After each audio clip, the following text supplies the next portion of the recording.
716번째 책 소개입니다. 책에서 일부 내용을 발췌하여 소개드립니다.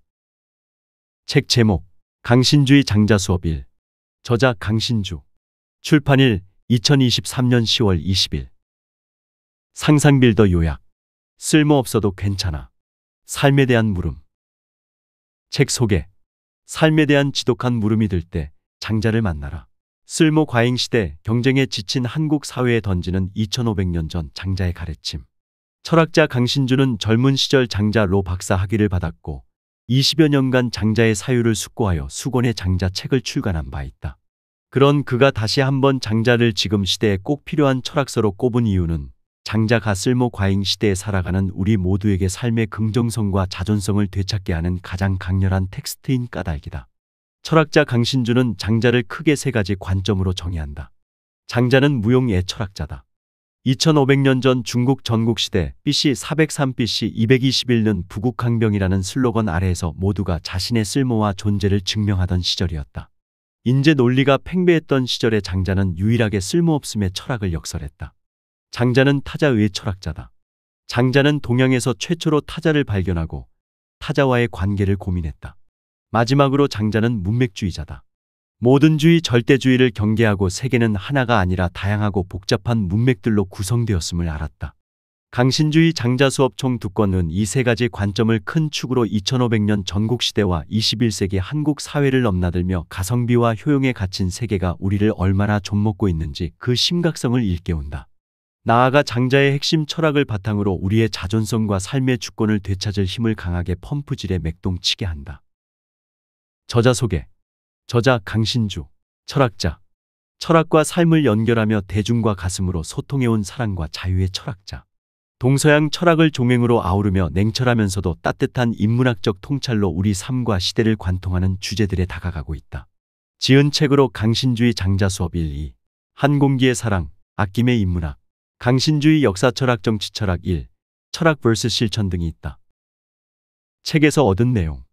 남에게 쓸모있는 길을 갈 것인가? 나를 위한 길을 갈 것인가? 장자가 살았던 전국시대는 치열한 경쟁시대였다. 군주들은 경쟁에서 승리하기 위해 인재 등용의 혈안이 되었고 자신을 위한 인재가 되어줄 이에게 명예와 권력, 부를 약속했다. 그런 상황에서 제자백가들은 자신의 말을 따르면 치열한 생존 경쟁에서 살아남을 수 있다고 주장했다. 이 책은 바로 여기서 길, 즉 도라는 말이 등장했다고 말한다. 2500년 전의 인재 논리를 보면 21세기 오늘날의 경쟁 논리에 뛰어든 우리의 삶과 비슷하다. 저자는 경쟁과 인재의 논리는 장자의 시대에서나 지금 시대에서나 여전히 유효한 강력한 이데올로기라고 말한다. 아니, 전국시대에는 지배계급에서나 그 논리가 국한되었지만 오늘날은 모든 사람에게 통용되었으니 더 확대되었다고 할 수 있다고 저자는 꼬집는다. 장자는 전국시대의 쓸모와 인재의 논리를 문제 삼고 극복하려고 한 철학자였다. 그는 쓸모가 사실은 우리 삶을 파괴할 수 있고 쓸모없음이 우리 삶을 풍성하게 만들 수 있다고 역설했다. 무엇보다 쓸모있는 사유란 국가나 자본이 요구하는 사유에 지나지 않는다고 저자는 말한다. 더 많은 돈을 벌고 더 높은 지위에 오를 수 있게 해주는 사유야말로 국가를 위한, 자본을 위한 사유이지 진정 나를 위한 사유, 인간을 위한 사유가 될 수는 없다는 것이다. 저자는 2500년 전 장자의 사유를 통해 남에게 쓸모있는 길을 갈 것인가 아니면 나를 위한 길을 갈 것인가라는 질문을 우리에게 던진다. 이 책은 장자 원문 중 우리 시대에 꼭 필요한 48가지 이야기를 선별하여 강렬한 해석으로 장자를 21세기 우리 삶에 직면시킨다. 회사에, 나라에, 자본에, 심지어 가족에게까지 그 쓸모를 보이지 못하면 나의 가치를 잃어버린다는 강박으로 오늘도 쓸모를 증명하기 위해 집 밖을 나서는 이들을 위한 삶의 긍정과 자존감을 되찾게끔 하는 책이다. 타자를 만나지 못하면 우리 삶은 완성되지 않는다. 장자는 타자를 그리고 타자와의 관계를 고민했던 철학자다. 저자는 그런 장자를 한마디로 타자의 철학자라고 정의한다. 장자는 타자라는 개념을 통해 당시대의 우상 공자를 정면으로 비판하기도 한다. 공자의 명언, 내가 원하지 않는 것을 남에게도 하지 말라 를 두고 장자는 하지만 내가 원하는 게 타자가 원하는 것과 같을 수 있을까? 라고 되묻는다. 내가 원하는 것을 타자가 원하고 내가 원치 않는 것을 타자가 원치 않는 관계란 거의 없다는 것을 우리는 익히 알고 있다. 오히려 내가 원하는 것을 타자가 원치 않고 타자가 원하는 것을 내가 원치 않는 경우가 부지기수다. 그래서 장자는 누군가를 사랑한다면 그 누군가가 원하는 것을 해주는 것이 진정한 사랑이라고 말한다. 그리고 저자는 장자의 충고를 받아들인다면 우리 삶은 완전히 뒤바뀔 수 있다고 이야기한다.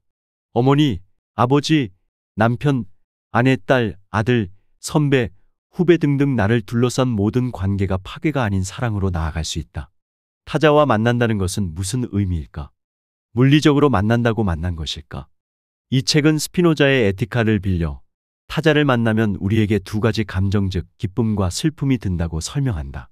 타자를 만났을 때 기쁨도 슬픔도 느끼지 않는다면 타자를 만나도 사실 만났다고 볼 수 없다. 지하철에서 직장에서 식당에서 수많은 사람들을 만나지만 우리는 그들과 만나지 않은 것이다. 그런데 집으로 돌아가 남편을, 아내를, 아이를 봐도 어떤 감정도 일어나지 않는다면? 그렇다면 우리는 진정한 의미의 만남을 하지 못하고 있는지도 모른다. 오상아, 나를 비울 때 타자와 마주칠 수 있다. 그렇다면 어떻게 타자와 만날 수 있을까? 저자는 장자의 그 유명한 말 오상아, 나는 나 자신을 잃었다를 통해 타인과 마주칠 수 있는 가능성을 이야기한다. 자신을 비운다는 것, 자신을 잃는다는 것은 내 안의 소유욕과 자의식을 없앤다는 뜻이다.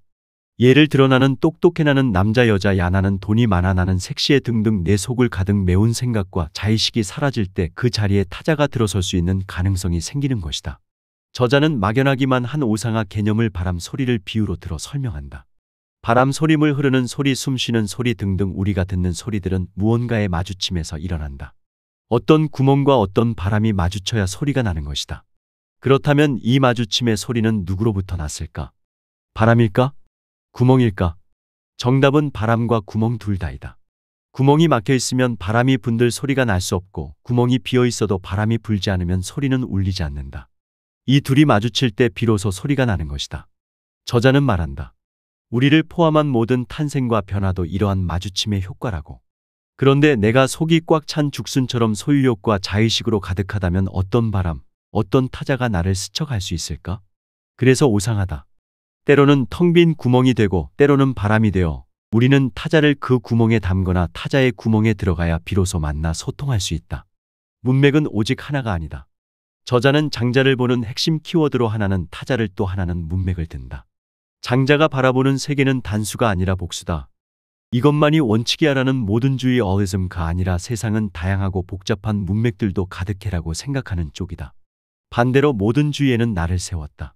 모든주의는 우리 각자의 단독성 싱귤러리티를 사장하고 우리에게 열렸던 타자의 구멍을 다시 닫히게 만들 뿐이기 때문이다. 저자는 이를 두고 책에서 문맥의 일원화를 문맥 단수주의, 문맥의 다양성을 문맥 복수주의라고 쓰고 있다.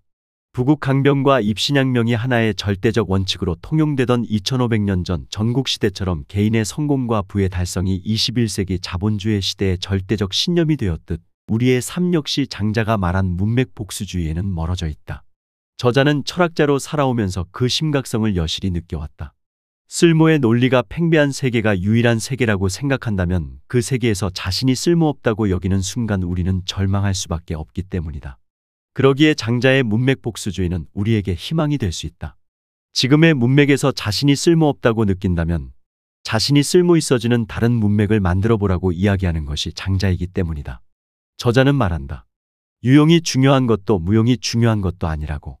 우리 삶을 긍정하고 더 근사한 방향의 문맥을 찾는 일이 더 중요하다고. 2500여 년 전 동아시아의 장자는 단순히 중국의 철학자들 중 한 명도 혹은 제자백가 중 한 명도 아니었습니다. 그는 우리가 인생 전체를 갈아 넣어 얻으려 하는 삶의 가치들이 무가치할 뿐만 아니라 우리 삶에 유해하다는 걸 보여줍니다. 통용되는 가치들, 우리가 목매는 가치들은 모두 당근과 채찍 논리의 변주에 불과하다는 것이 장자의 통찰입니다. 인재, 즉 체제에 쓸모가 있는 사람이 되는 것을 격렬히 거부하자는 것. 타인의 욕망이 아니라 자신의 욕망을 마음껏 향유하자는 것. 크게는 국가나 사회, 작게는 회사나 가정에서 정의를 추구하지 말고 마음에 들지 않으면 몸담고 있는 곳에서 쿨하게 떠나자는 것. 2500년 전도 그렇지만 지금 시대에도 장자가 반체제적이고 혁명적일 수 있는 이유, 체제를 위한 교제가 아니라 우리 삶을 위한 책일 수 있는 이유는 바로 여기에 있습니다. 예나 지금이나 사람들은 쓸모를 기준으로 무언가를 평가하곤 합니다. 저만 해도 어린 시절에 가장 많이 듣던 소리가 그거 하면 쌀이 나오냐 밥이 나오냐 라는 말이었습니다. 2500여 년 전 중국 전국시대 BC 403 BC 221도 마찬가지였습니다. 개인이든 사회든 아니면 국가든 생존과 경쟁이 최고의 화두이던 시절이었습니다. 이 점에서 부국강병이라는 슬로건은 상징적입니다. 어떻게 하면 국가를 부유하게 만들고 군대를 강하게 만들까? 이 논리는 개개인에게도 마찬가지로 적용되었죠. 어떻게 하면 개인은 부유하고 강해질 수 있는가? 어떤 사람이 다른 사람의 배를 얻어 타고 황하를 건넌다고 해볼까요? 이때 다른 배가 잘못해서 이 배에 부딪히면 배 주인과 배를 얻어 탄 사람 중 누가 더 화를 낼까요? 아마도 내 배야라는 의식을 가진 배 주인일 겁니다. 층간 소음이 발생한 경우도 생각해 보세요. 같은 집이어도 월세로 사는 사람과 자기 집인 사람 중 누가 층간 소음에 민감할까요? 비슷한 성정을 가지고 있다면 집 소유자가 더 민감할 가능성이 클 겁니다. 이는 모두 내가 가진 것이 나를 설명한다는, 달리 말해 나는 내가 가진 것이고 내가 가진 것이 바로 나라는 인간의 해묵은 편견과 관련됩니다. 우리는 결단해야 합니다. 협소한 세계를 돌파할 것인가? 아니면 나를 작게 만들어 협소한 세계에 적응할 것인가? 그래서 바람이 중요한 겁니다.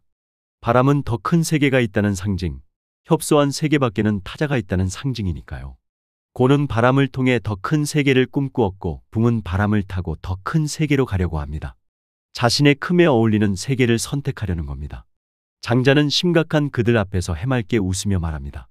당신들은 세계가 둥그런 원기둥이라고, 그래서 밀리면 추락해 죽는다고 잘못 생각하고 있는 것 아니냐고, 그래서 파국을 미리 예감하며 스스로 목숨을 끊기도 하는 것 아니냐고. 장자는 미소와 함께 희망을 말합니다. 원기둥 가장자리는 절벽이 아니고 그 바깥도 낭떠러지도 아니라고. 자신이 서 있는 육지에서 보면 저 먼 바다는 절벽으로 떨어지는 것 같지만 직접 가보면 절벽이나 낭떠러지 같은 것은 없는 것처럼 말이지요. 타자로부터 배우지 않으면, 혹은 타자와 같이 하면서 관계를 맺지 않으면 삶도 체험도 불가능합니다. 육체 노동자는 타자를 존중하지 않으면 제대로 일을 할 수 없다는 것을 잘 압니다.